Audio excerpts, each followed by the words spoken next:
Fala galera, muito bom dia para você cabeleireiro, pessoa que me acompanha no meu canal, acompanha nas minhas redes sociais. Quero mandar aqui um grande abraço para todos. Hoje o assunto é muito legal, alisamento para loiras. Existe algum alisamento específico para loiras? O que a gente pode fazer? Vai deixando aí seu comentário. A gente iniciou aqui com um delayzinho, né? Um leve atraso, 3 minutos de atraso, mas começamos aí, tá? Deixa eu organizar aqui, vamos ver aqui, subir um pouquinho mais, aí, vai deixando seu comentário, deixando sua pergunta, deixando sua dúvida, e esse assunto é um assunto muito legal, que a gente precisa abordar. O que acontece? Quando a gente trabalha com mechas, nós temos várias dúvidas e uma delas é como trabalhar com alisamentos em casos de cabelo loiro. Eu anotei algumas perguntas, as perguntas mais frequentes sobre cabelo loiros e alisamento, né? Sobre essas duas coisas que acabam se juntando, e eu decidi fazer esse tipo, uma pergunta e respostas, né? E das perguntas mais frequentes que acabam acontecendo aí. Então vamos lá. O que todo cabeleireiro precisa saber antes de alisar um cabelo loiro? Antes de alisar um cabelo loiro, nós cabeleireiros, nós profissionais, precisamos saber. Vamos lá. O que eu preciso saber antes de alisar um cabelo loiro? Nós precisamos saber o que acontece quimicamente. O que cada química faz. Nós precisamos saber o que um alisamento faz, qual tipo de alisamento que vai ser usado e qual reação química que é criada com o loiro, né? Nós precisamos saber dessas duas coisas. E próxima dúvida. Quais são os tipos de alisamento? Bom, vamos lá. Tipo de alisamento, tem inúmeros tipos de alisamento, né? Principalmente aqui no Brasil, existem muitas marcas, existem muitas coisas que cada vez vem evoluindo mais aí, e é interessante a gente ver as diferenças entre cada uma delas. Mas os tipos de alisamento, nós vamos ter desde um botox, né? Botox, selante, progressiva sem formol e outros nomes que são dados aí a químicas similares, a químicas muito parecidas, né? Então o que a gente faz? Os tipos de alisamento, eles são simplesmente são diferentes níveis de alisamento, Então nós temos o selante, né? Que é uma química, posso dizer que é uma progressiva enfraquecida, né? Temos também o botox, temos também a progressiva, que é o alisamento que não é definitivo, né? Mas ele é semidefinitivo. Se a gente for fazendo aí progressivamente, vamos ter um resultado mais liso, tá? Então, são os tipos de alisamento. Agora, quimicamente, vamos falar quimicamente. O que o alisamento faz no cabelo? O alisamento, ele cria uma camada no cabelo. Ele cria ali uma camada, uma capa em volta do cabelo. Se tratando de um alisamento com formol, né? Um alisamento com formol, ele vai formar essa capa. Ele forma uma película em volta do fio, deixando ele mais alinhado, deixa ele mais ali protegido, né? Mas o que muitas pessoas falam erroneamente é que selante ou progressiva trata ou hidrata o cabelo. Então isso é uma grande mentira. Por quê? Porque alisamento não trata, alisamento não hidrata. O que acontece? O alisamento, ele cria um aspecto de mais saudável no cabelo. Mas por que ele faz isso? Porque justamente ele fecha as cutículas, ele fecha as escamas, ele coloca ali, forma uma capa em volta do fio, de uma forma que esse cabelo ali ele fica impermeável, né? Ele fica completamente fechado. E o cabelo que tinha às vezes muito frizz, um cabelo que tinha muita... tinha ali, era um cabelo muito... sei lá, não sei nem como dizer, um cabelo muito frisado, um cabelo com aspecto não muito bom. Quando faz um selante, a impressão que dá, o toque que dá, ele parece mais hidratado. Mas, quimicamente falando, internamente, ele não atinge o córtex do cabelo, ele não altera a estrutura capilar, né? Então ele vai voltando. Por isso que é um alisamento que não é permanente. Ele vai voltando, ele vai saindo o produto, vai saindo o efeito, na verdade. O produto permanece no cabelo. Ele vai saindo aquele efeito e vai perdendo o efeito liso com o passar do tempo, né? Então a química criada, ele forma uma capa em volta do fio, tá? Basicamente você precisa entender disso para saber que você vai fazer um loiro num cabelo como esse, tá? Então, já que a gente está falando para alisamentos de cabelo loiro, eu vou explicar aqui o que acontece quando a gente coloca um descolorante no cabelo. E aí o que acontece? O descolorante, ele faz o quê? Primeira coisa, descolorante, a gente tem que saber que ele tem amônia, certo? Beleza. Então, descolorante ele tem amônia. Para que existe amônia no descolorante? Para aquecer e dilatar as cutículas, beleza? O que acontece? A gente pega ali o cabelo, aplica ali o oxidante com o pó descolorante para clarear o cabelo. Essa é a parte básica do clareamento. Mas o que ele faz quimicamente? Ele entra, ele vai ali, ele toca no cabelo, ele aquece as cutículas e para poder dilatar, que nós temos várias camadas de cutícula no cabelo. E aí ele dilata, ele abre as cutículas e nós sabemos que as cutículas são transparentes e nós precisamos, na verdade, retirar a cor do córtex. Então, por isso que ele abre essas capas de cutícula, ele abre as camadas de cutícula, penetra no cabelo e vai até o córtex para trabalhar no pigmento.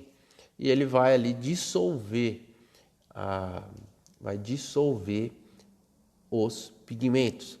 Seja ele eumelanina, feomelanina, ele vai lá para dissolver, tá? Os pigmentos mais escuros, que são as eumelaninas, elas se dissolvem mais facilmente. Já as feomelaninas, que são pigmentos amarelo-laranjas, eles se dissolvem mais devagarinho, demora um pouquinho mais para se dissolver, tá? Então, é daí que se dá, às vezes, alguns cabelos amarelos que a gente vê aí.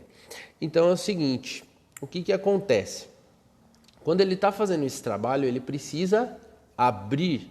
E quando nós fazemos algum procedimento, por exemplo, de selante ou de progressiva, esse procedimento fecha, tá? E o que acontece quando a gente une as duas coisas? A gente está forçando coisas opostas, porque se um alisamento, estou falando de um alisamento com formol, tá? Se um alisamento ele fecha e um loiro, um descolorante, ele abre, então a gente tem aí uma disputa de coisas opostas. E o que acontece quando a gente faz os dois ao mesmo tempo? Nós, não ao mesmo tempo literalmente, né? Não ali na mesma hora fazendo as duas coisas, vocês estão me entendendo, né? Mas o que acontece quando a gente faz as duas coisas simultâneas, uma depois da outra? A gente vai ter um benefício e vamos ter também um ponto não tão positivo. E quais são os pontos negativos e pontos positivos de cada coisa? Vamos lá. Se sua cliente ela deseja ter um cabelo mais liso do que loiro, então você vai fazer vai dar ênfase na parte de ficar mais liso. Se a sua cliente quer ser mais loira do que lisa, você vai dar ênfase na cor. Como assim? Vamos dar um exemplo prático aqui agora. Vamos supor, o que acontece? Vamos imaginar aqui. O que vai acontecer se sua cliente ela quer ficar super loira e ela também quer ficar lisa? Isso acontece. O que vai acontecer? Se a gente for trabalhar com uma progressiva, por exemplo, que precisa de uma temperatura mais alta e tudo mais, e também fica super loira, por exemplo, um Power Blonde, uma técnica bem loira. O que vai acontecer? Esse cabelo, primeiro, se a gente fizer, vamos dar um exemplo aqui, se a gente fizer o alisamento, primeiro, o que vai acontecer? Nós vamos fechar super bem a cutícula, certo? Vamos ficar lá 4 horas naquele cabelo, numa progressiva de 3 a 4 horas. E depois, uma semana depois, você vai fazer as mechas nessa pessoa. O que vai acontecer? Primeira coisa que vai acontecer é uma reação química, tá? Vai ter uma reação química do produto. Quando um tocar no outro, ele vai formar aqueles papel bolha que a gente chama, né? Papel bomba ou como você queira chamar. Vai começar a inflar o produto. E isso acontece por causa de uma reação química. Essa reação química acontece por outros fatores também, por vários fatores. Mas é quase certeza que essa reação química vai acontecer quando fizer essa reação química, tá? Quando você tocar ali naquele produto. Agora, se eu vou ter esse problema, eu vou ter mais algum problema no clareamento? Sim, vai ter. Porque quando você coloca em contato e o pó descolorante ele age naquele momento, ele já perde um pouco da sua força. Porque quando ele faz esse papel bolha, quando ele infla muito rapidamente, ele pode acontecer duas coisas. Ou ele super clareia muito rápido, e isso é um perigo, né? Em alguns testes de mesh a gente vê aí, às vezes em 5 minutos, 10 minutos, o cabelo tá branco, de super clarear. Mas por quê? Uma reação química que acelerou o processo. E pode acontecer o contrário, que é o que mais acontece. O produto ele enfraquece porque ele fica aguado, né? Ele toca no produto, ele vira uma água e infla, né? E aí não clareia, o cabelo não clareia e fica amarelo.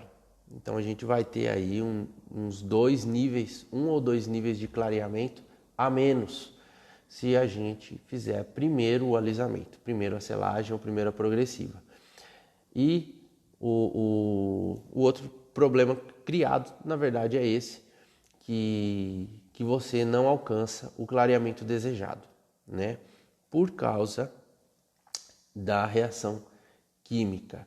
Normalmente ele clareia menos, pelo menos de 1 a 2 tons, beleza? Agora, qual seria então a forma ideal? O que eu poderia indicar para estar fazendo? O que eu faço, tá? Eu costumo fazer primeiro as mechas e depois o alisamento.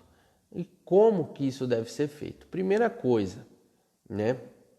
A primeira coisa é saber que eu vou conseguir chegar no tom, né? As duas coisas mais importantes é diagnóstico, né? E temperatura. Então, por exemplo, eu sei que eu vou chegar no tom através de um teste de mecha. Aí se eu chego num tom naquele estado que está o cabelo, eu vou simplesmente chegar no tom, fazer as mechas. Depois de um período, eu vou fazer as mechas, vou fazer aqui o selante, tá? Isso é o que eu faria. Eu não costumo indicar muito progressiva para loira, tá? Eu costumo indicar selante. Por quê? O selante ele é mais fraquinho, ele é mais suave, ele não vai agredir tanto o fio, eu não preciso usar uma temperatura muito alta e eu não vou correr o risco de manchar meu loiro ou de desbotar meu loiro ou de de deixar amarelo esse cabelo, tá? Então eu utilizo, faço as mechas, depois eu indico um selante. Por quê? Porque se eu indico uma progressiva, por exemplo, vamos dizer assim, é um super loiro e vamos fazer uma progressiva porque a cliente quer super liso. E a cliente ela precisa saber que esses dois procedimentos são extremamente são químicas extremas e que quando eu colocar a chapinha super quente naquele cabelo loiro que foi aberto, que foi descolorido, super, né? E colocar ali a minha chapinha naquele cabelo, podemos sim ocorrer um desbotamento. Então, aí a cliente decide o que ela vai querer. Se ela vai querer mais liso, se ela vai querer mais loiro, ou se ela vai optar por ter a cor bonita por mais tempo e vai manter ali com um selante, tá? Porque aí o selante ele sai mais rápido, aí você faz de novo, tá? Então eu indico realmente que faça o selante, tá? O que eu não indico? O que eu não indico, tá? Vamos lá, essa aqui vai para todos os cabeleireiros de plantão. Eu não indico, é algo pessoal meu, é algo que eu não gosto de fazer. Eu não gosto mesmo, porque sempre me deu trabalho e até hoje, pelo menos até hoje, não encontrei nada que me prove o contrário. Vamos lá. A progressiva sem formol. A progressiva sem formol é algo que eu não indico para loiras, mesmo que seja as violetas. É isso aí, mesmo que seja as violetas. Por quê? Eu não sei que raio que tem de coisa na progressiva sem formol, mas ela deixa um resíduo. Ela deixa um resíduo no cabelo amarelo laranja. Não importa a ordem que você vai fazer. Se você fizer a progressiva primeiro e depois o loiro, vai ficar amarelo laranja. E se você fizer primeiro o loiro e depois a progressiva, vai ficar amarelo laranja, tá? Pelo menos em todas as que eu experimentei, e não foram poucas, elas dão esse resultado, tá? Ele fica e não sai. Por quê? Se você perceber, o procedimento da progressiva sem formol ele é um pouco diferente. Você tem que passar o produto e deixar agir pelo menos por 30, 40 minutos ou uma hora. Por que esse tempo de ação? Você já parou para se perguntar o porquê desse tempo de ação? Eu já cheguei a reparar, não é nenhuma situação química, nunca perguntei isso para um engenheiro químico, mas se você parar para analisar, a progressiva sem formol ela está mexendo um pouquinho dentro do cabelo, ela não está mexendo só fora, tá? Porque se fosse só fora não ia alisar, assim como a com formol, porque ela não forma uma capa em volta do fio, ela mexe na estrutura do cabelo, isso eu tenho certeza, tá? Quando você passa o produto e deixa ele lá por uma hora, eu posso até estar equivocado no que eu estou falando, mas você sente que o cabelo fica até mais molinho quando você passa e deixa ela agir lá por uma hora. Ele não fica elástico ou quebrando e tudo mais. Não fica, mas ele fica mais molinho, né? Tem algum produto ali agindo por dentro do cabelo. E isso altera a estrutura. E esse produto, por mais que passe o efeito liso, daqui 2, 3 meses o efeito já acabou, né? E o efeito acabou, mas o produto está lá, tá? Não se engane, o produto está lá. A cliente às vezes chega e fala, nossa, faz muito tempo que eu não faço nada. Porque na verdade o cabelo já passou o seu efeito, já passou o seu efeito de liso, mas o que acontece? Passou ali o efeito de liso, mas o produto ainda está lá. E aí você coloca lá o pó descolorante na inocência, né? Acreditando em tudo que a cliente disse. E na verdade era verdade, já fazia um tempo que ela não tinha feito mais alisamento, mas o produto ainda está lá. Como que você vai descobrir todas as químicas que ainda tem no cabelo? Através do diagnóstico, que se chama teste de mecha. Beleza? Bom, eu vou olhar aqui o celular agora. Vou pegar aqui, quero ver vocês, quero ver se tem alguém ao vivo comigo aqui. Vamos ver. Tadã, deixa eu ver se eu consigo virar a câmera aqui. Eu acho que eu não consigo virar agora, né? Depois que eu comecei. Vamos ver, vou olhar no espelho lá. Bom, beleza. Valeu, bom trabalho. Maravilha. Estamos ao vivo aqui. Eu vou finalizar esse ao vivo. Muito obrigado para quem compareceu aqui comigo. Um grande abraço. Ótima semana a todos.